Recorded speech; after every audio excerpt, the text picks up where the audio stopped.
Hi everyone, let me introduce to you first myself. I am Zamora, and my topic is all about why suprasegmentals matter in theater and speech.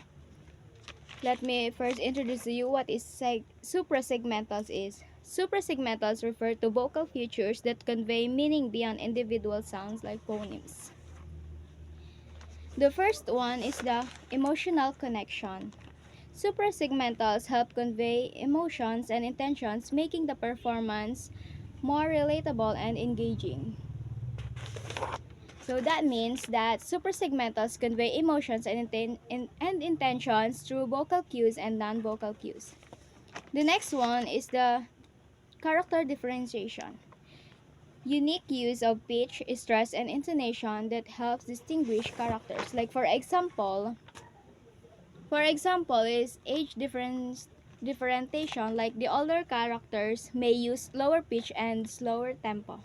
For example, the grandfather in The Wizard of Oz, he uses slow pitch and gentle tempo. Another example is emotional expression, where notation conveys emotions like sarcasm, excitement, or sadness. Like for example, Romeo and Juliet, Romeo's passionate declaration versus Hamlet's melancholy solitude. So the third one is the audience comprehension. Proper rhythm, pauses, and stress make dialogue clearer and more impactful. Like for example, the film dialogue, which directors adjust pacing, pauses for dramatic effect. The last one is the memorability. Varied suprasegmentals make speeches and performances more dynamic and memorable. For example, is Martin Luther King Jr.'s "I Have a Dream" speech. So we have here the practical exercises for theater and speech. The number one is intonation practice. Read a sentence with different emotions and notice how intonation changes. So what is intonation? It refers to the rise and fall of pitch when speaking, conveying emotions, attitude, and meaning. Why we should practice intonation, right? Because it convey emotions effectively, avoid miscommunication, enhance expression and authenticity, and improve audience engagement.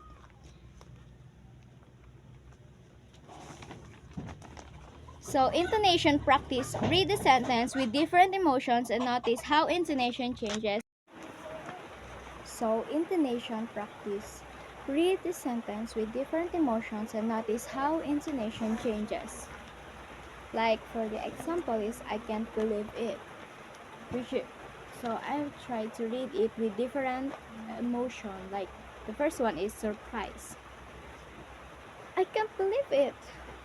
So it has a rising action. The second one is anger. I can't believe it. It has an emphatic stress. The third one is sarcasm. I can't believe it.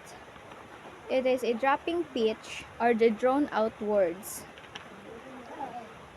Next is excitement. I can't believe it.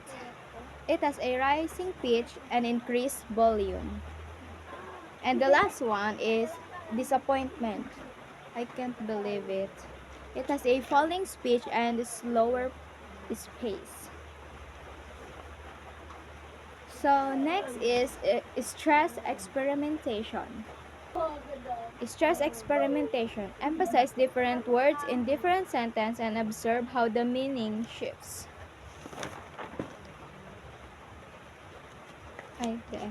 So stress experimentation. So what is stress experimentation? It refers to emphasizing specific words or syllables in a sentence affecting meaning, rhythm, and emphasis. Why we should practice stress experimentation, right? Because it clarifies meaning, it convey intention, avoid miscommunication, and enhance expression. So, stress experimentation emphasize different words in different or So stress experimentation emphasizes different words in sentence and observe how the meaning shifts. For example, is like for example, the sentence is, I never said she stole the money.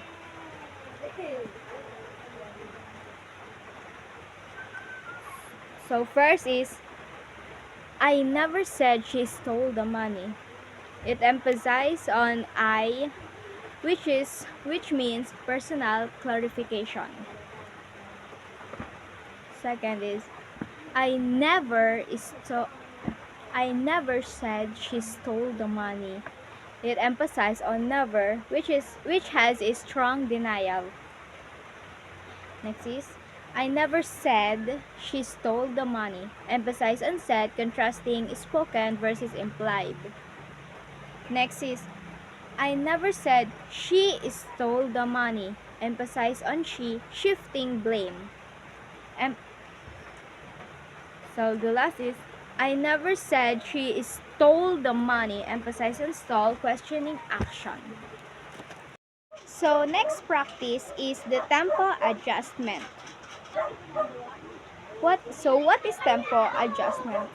Tempo refers to the speed or rate of speech, affecting rhythm, emphasis, and emotional tone. So why we should practice tempo adjustment? Because it conveys emotions effectively, enhance expressions and authenticity, engage audiences, and improve communication clarity. So the last one is pausing for effect. It adds deliberate pauses in a dramatic monologue to underscore key moments or words.